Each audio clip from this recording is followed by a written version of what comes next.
வண்ணத்தமிழ் இணைய தொலைக்காட்சி நேயர்களுக்கு இனிய வணக்கம். திரை விமர்சனம் நிகழ்ச்சியில் இன்று நாம் பார்க்க இருப்பது திரை விமர்சனம் என்று சொல்வதை காட்டிலும் வெப்சீரிஸ் விமர்சனம் என்றுதான் சொல்ல வேண்டும். ஜி5 தளத்தில் பாலாஜி செல்வராஜ் இயக்கத்தில் சசிகலா பிரபாகரன் தயாரிப்பில் நமது சரவணன் லீட் ரோல் நடித்த சட்டமும் நீதியும் அப்படிங்கிற ஒரு வெப் தொடரை பற்றிய ஒரு விமர்சனம் தான் இது. என்ன மாதிரியான ஒரு கதை, இந்த படம் இந்த தொடர் எதை பற்றி பேசுது?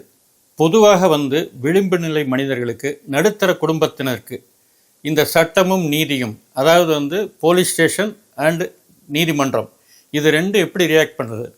ஒரு கம்ப்ளைண்ட்டை சாதாரணமாக நம்ம போய் போலீஸ் ஸ்டேஷனில் கம்ப்ளைண்ட் பண்ணிட முடியுமா? அந்த கம்ப்ளைண்ட்டை நமக்கு எந்த ஒரு செல்வாக்கும் இல்லாத போது அதை அவங்க எஃப்ஐஆர் போட்டு கரெக்டாக ப்ரொசீட் பண்ணி குற்றவாளிகளை தேடி போய் அரெஸ்ட் பண்ணுவாங்களா? அல்லது அப்படி பண்ணினால் இங்கே நீதிமன்றம் அவங்களுக்கு சரியான தண்டனையை வாங்கி கொடுக்குமா? அப்படிங்கிறத பற்றி விழாவாரியாக பேசக்கூடிய வெப் சீரிஸ் தான் இந்த சட்டமும் நீதியும். இதை பற்றி டீட்டெயிலாக பார்ப்போம். அதுக்கு முன்னாடி நம்மளுடைய வண்ணத்தமிழ் டிவியை சப்ஸ்கிரைப் பண்ணாதவங்க சப்ஸ்கிரைப் பண்ணிக்கோங்க. நீங்கள் பண்ணுற ஒவ்வொரு சப்ஸ்கிரிப்ஷனும் ரொம்ப முக்கியமானது. பக்கத்தில் இருக்க பெல் பட்டனை அழுத்திக்கங்க. அப்போ தான் நாங்கள் வெளியிடுற வீடியோக்கள் அத்தனையும் உடனடியாக உங்களை சேரும். உங்களுடைய எண்ணங்களை கமெண்ட்டாக இங்கே பதிவு பண்ணுங்கள். இந்த வெப் சீரிஸோட விமர்சனம் பிடித்திருந்தாலும் சரி, பிடிக்காவிட்டாலும் சரி, உங்களுடைய எண்ணங்கள் என்ன அப்படிங்கிறத கமெண்ட்டில் பதிவு பண்ணுங்கள். இப்போ விமர்சனத்துக்குள்ளே போகுமா? ஒரு கோர்ட்டுடைய எக்ஸ்டீரியர், அங்கே இந்த நோட்ரி பப்ளிக்னு நிறைய பேர் உட்காந்துருப்பாங்க இல்லையா? நிறைய வக்கீல் கொஞ்சம் வயசானவங்களாக இருப்பாங்க, அல்லது நிறைய வாய்ப்புகள் கிடைக்காம, ஒழுங்காக அவங்களால நடத்த முடியாமல், இப்படி நிறைய பேர் இருப்பாங்க. அந்த மாதிரி ஒருத்தர் உட்காந்துருக்கார். ஜென்ரல் நோட்ரி பப்ளிக்னு நம்ம சொல்லுவோம்ல, அவர்கிட்ட போய் ஒரு கையெழுத்து வாங்குறதோ அல்லது சீல் போட்டு ஏதாவது ஒரு விஷயம் வாங்கிட்டு போகிறதுனா நோட்ரி பப்ளிக்கை பார்த்து வாங்கிட்டு சொல்லுவாங்கள்ல. அந்த மாதிரி ஒரு நோட்ரி பப்ளிக்காக உட்காந்துருக்கார் சுந்தரமூர்த்தி அப்படிங்கிற ஒரு சீனியர் அட்வொகேட். இவர் சீனியர் அட்வொகேட். அவருக்கு தெரியாத சட்டங்கள் கிடையாது, செக்ஷன்ஸ் கிடையாது, அத்தனை விவரங்களும் தெரியும். ஆனாலும் ஏன் அவர் நோட்ரி பப்ளிக்காக இருக்கார்? ஏன் அவர் நிறைய கேஸ் எடுத்து நடத்தலை? இதெல்லாம் ஒரு பெரிய கொஸ்டின் மார்க் இருக்குதுல்ல. அதுக்கு ஒரு சின்ன ஃப்ளாஷ்பேக் சொல்கிறாங்க. அந்த ஃப்ளாஷ்பேக் வலுவானதாக இல்லை இந்த படத்தை பொறுத்தவரையும். என்ன அப்படின்னு கேட்டிங்கன்னா, பொதுவாகவே நம்ம சந்திக்கக்கூடிய மனிதர்களே பல்வேறு விதமான எல்லா விதமான திறமைகளும் இருந்தும் அந்த திறமைகளை வெளிக்காட்ட முடியாத ஒரு சூழல் ஏற்பட்டு சாதாரணமான கிளர்க்கு உத்தியோகத்தில் இருக்கவங்க நிறைய பேர் நம்ம சந்திச்சிருக்கோம்ல. அந்த மாதிரி நிறைய பேர் நம்ம வாழ்க்கையில் நிறைய பேர் இருக்காங்க. அந்த மாதிரி ஒரு தன்னுடைய திறமையை நிரூபிக்க சரியான சந்தர்ப்பம் கிடைக்காமலும் தனக்கு ஏற்பட்ட ஒரு மன வெறுப்பினாலும் தொடர்ந்து அந்த நோட்ரி பப்ளிக் வேலையை வேறு வழியெல்லாம் செஞ்சுக்கிட்டு இருக்கக்கூடிய கேரக்டர் சரவணன் பண்ணியிருக்காரு. இப்போ இப்படிப்பட்ட ஒருத்தருடைய ரெக்கமெண்டேஷனை லெட்டர் எடுத்துக்கிட்டு வக்கீலுக்கு படித்த ஒரு பொண்ணு தன்னை உதவியாளரை சேர்த்துக்குங்கன்னு சொல்லி இங்கே இருக்கக்கூடிய அத்தனை பிரபலமான வக்கீல்கிட்டையும் போனால் அவங்கெல்லாம் பார்த்துட்டு என்ன சொல்லுவாங்க? ஏமா, அவரே நோட்ரி பப்ளிக்காக வேலையெல்லாம் உட்காந்துட்ருக்காரு, நீங்கள் அவர்கிட்ட ரெஃபரன்ஸ் வாங்கிட்டு வந்தீங்கன்னா உங்களுக்கு கொடுத்து உங்களை நாங்கள் வச்சுக்கிட்டு என்ன செய்ய முடியும்? மதிப்பாங்களா? மதிக்க மாட்டாங்க. அதுதான் நடக்குது. அந்த பொண்ணு புதுசாக அட்வொகேட் முடிச்சுட்டு வந்த அந்த அருணாங்கிற கேரக்டர் என்ன பண்ணுறா, திருப்பி சரவணனே பார்க்குறா. சார், நான் போனேன். அவருனே சரவணன் சொல்கிறார், தெரியுமா, நீ போனால் என்னுடைய ரெக்கமெண்டேஷனுக்கு யாரும் ஒன்று சேர்த்துக்க மாட்டாங்க. இல்லை சார், நான் உங்கள்கிட்ட சேர்ந்துக்கிறேன். எங்கே? நான் பார்க்குற நோட்ரி பப்ளிக் வேலையை நீயும் பார்க்க போறியா? குட். நான் என்ன ஒன்றும் பெரிய வேலையெல்லாம் ஒன்று பார்க்க போகிறதில்ல. ஏதாவது டைப் பண்ண சொல்லுவேன், ஏதாவது எழுத சொல்லுவேன், இதுதான். ஆனால் இதுக்கு சம்பளம்லாம் தர முடியாதுமா, வெறும் சாப்பாடு தான் அப்படிங்கிறாரு. அந்த பொண்ணு சேர்ந்துக்கிறாங்க. இப்போ இந்த படத்தோட ஆரம்பத்தில் என்னென்ன ஒரு காட்சியில் கோர்ட்டோட எக்ஸ்டீரியரில் ஒரு சாதாரண எளிமையான ஒரு மனிதன், குப்புசாமிங்கிற கேரக்டர், அவர் உட்காந்துருக்கார். ஒரு ஜட்ஜ்மெண்ட்டோ ஒரு விஷயம் நடக்குது, அவர் உட்காந்துருக்காரு. எல்லோரும் வெளியே வர்றாங்க.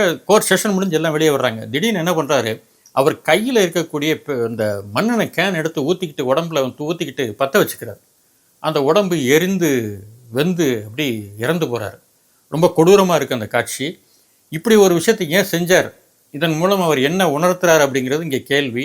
தனக்கு கிடைக்காத நீதி, தனக்கு நீதி கிடைக்கல, போலீஸ் ஸ்டேஷனில் தான் கொடுத்த கம்ப்ளைண்ட்டே எடுத்துக்கல அவங்க, இப்படி என் உயிரை விட்டு நான் கோர்ட்டில் கேள்வி கேட்குறேன் அப்படிங்கிற மாதிரி இவர் தன்னுடைய உயிரை மாற்றிக்கிறார். அவருக்கு பின்னாடி இருக்கக்கூடிய ஃப்ளாஷ்பேக் என்ன அப்படிங்கிறது ஒரு கதை இருக்குது. என்ன பண்ணுறாரு வக்கீல் சுந்தரமூர்த்தி, அதான் சரவணன் கேரக்டர், அவர் என்ன பண்ணுறாரு, வீட்லேயும் அவருக்கு எந்த ஒரு மரியாதையும் இல்லை, பிள்ளைங்களும் அவரை ஒன்றும் மதிக்கிறது இல்லை. ஏன்னா அவர் சாதாரணமான நோட்ரி பப்ளிக், பெரிய வருமானங்கள் கிடையாது. இப்போ என்னென்னா, இந்த தற்கொலையானது சரவணனுடைய மனதில் இந்த வக்கீல் சுந்தரமூர்த்தியோட மனதில் ஒரு எண்ணத்தை விதைக்குது. பாவம், ஒரு ஏழைக்கு நீதி கிடைச்சிருக்கணும், அது கிடைக்கல, கிடைக்க வைப்போம் அப்படின்னு சொல்லி துணிச்சலை இறங்குறார். நீதி கிடைச்சதா கிடைக்கலையா அப்படிங்கிறது திரைக்கதை. ரொம்ப அற்புதமான ஒரு சீரீஸ். கிட்டத்தட்ட 7 பகுதிகள் இருக்குது. ஒவ்வொன்றும் 20 நிமிஷம் ஓடுது. இந்த சீரீஸோட ஆரம்பத்தில் மட்டும் ஒரே ஒரு விளம்பரம் வருது. மற்றபடி ரொம்ப அற்புதமான திரைக்கதை. சரவணன் அப்படிங்கிற இந்த ஒரு கேரக்டர் இருக்கார் பார்த்தீங்களா, ஏற்கனவே குணச்சித்திர நடிகராக அவர் அறியப்பட்டவர் தான். அவர் தான் தன்னுடைய தோள்களில் மொத்த கதையும் தூக்கிட்டு போகிறார் அப்படின்னா மிகையே இல்லை. ரொம்ப அழகாக, ரொம்ப அற்புதமாக தன்னுடைய இயலாமையை ரொம்ப அழகாக பதிவு பண்ணியிருக்காரு. எனக்கு எல்லாம் தெரியும், ஆனாலும் அதை வெளிப்படுத்தக்கூடிய ஒரு சரியான சந்தர்ப்பம் அவருக்கு இல்லை.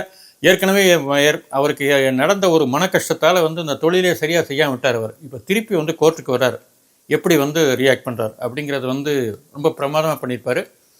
அவருக்கு எதிர் வக்கீலாக அப்பீல் ஆகக்கூடிய விஸ்வநாத் அப்படிங்கிற கேரக்டர் அருள் டி சங்கருங்கிறவர் பண்ணியிருக்காரு. ரொம்ப சிறப்பாக அவருடைய வேலையை அவர் பண்ணியிருக்காரு. இவருடைய அசிஸ்டண்ட்டாக வரக்கூடிய இந்த சரவணுடைய சுந்தரமூர்த்தி வக்கீலுடைய அசிஸ்டண்ட்டாக வரக்கூடிய அருணா அப்படிங்கிற கேரக்டரை நர்மிதா அப்படிங்கிறவங்க பண்ணியிருக்காங்க. ரொம்ப அழகாக அவங்களுக்கு கொடுத்த கேரக்டர் ரொம்ப அற்புதமாக பண்ணியிருக்காங்க.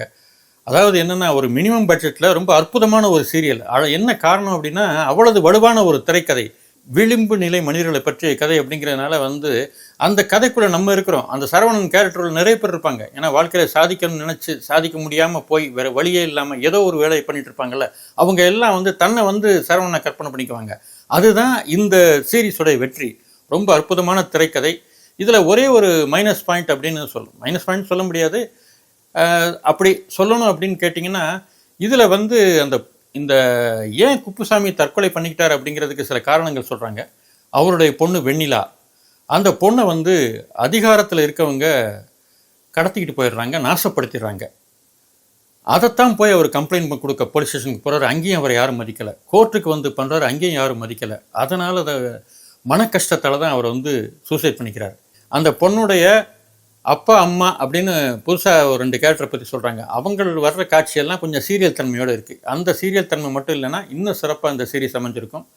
சூரிய பிரதாப் கதை வசனம் திரைக்கதை எழுதியிருக்கார். ரொம்ப நல்லா எழுதியிருக்கார். ஏன்னு கேட்டால், இந்த மாதிரியான ஒரு மினிமம் ப்ரொடக்ஷன்ஸில் பெரிய எலிவேஷன்ஸ்லாம் இல்லாத ஒரு கோர் ட்ராமாவாக இருக்கக்கூடிய விஷயங்களை, உணர்வுபூர்வமான கதைகள், நல்ல வசனங்கள் இருக்கிறதுனால தான் அது நிற்கிது. ரொம்ப பிரமாதமாக அவருடைய வேலையை அவர் செஞ்சுருக்கார். மியூசிக் பிபின் பாஸ்கர், நல்ல ஒரு பேக்ரவுண்ட் ஸ்கோர், ரொம்ப அழகாக இருக்குது. கோபாலகிருஷ்ணனுடைய சினிமாட்டோகிராஃபி, நல்ல சினிமாட்டோகிராஃபி. ஏன்னா அதுக்கு லிமிட்டட் லொக்கேஷன்ஸ் தான். கோர்ட்டு, ஒரு மிடில் கிளாஸ் வீடு, கோர்ட்டோட எக்ஸ்டீரியர், இவ்வளோ தான் மொத்த படமும் போகுது. அதில் தன்னுடைய திறமையை மிக அழகாக பதிவு பண்ணியிருக்கார். எடிட்டர் ராவணன், இவரும் என்னென்னு கேட்டிங்கன்னா, கரெக்டாக தேவையில்லாத காட்சிகள் எதுவுமே கிடையாது, ரொம்ப அழகாக எடிட் பண்ணியிருக்கார். ஆக மொத்தத்தில் ரொம்ப நல்ல கிறிஸ்பான, ரொம்ப இன்ட்ரெஸ்டிங்கான ஒரு வெப் சீரிஸ் தான் இந்த சட்டமும் நீதியும். மீண்டும் இது போன்ற ஒரு திரை விமர்சனத்தில் உங்களை சந்திக்கின்றேன். நன்றி, வணக்கம்.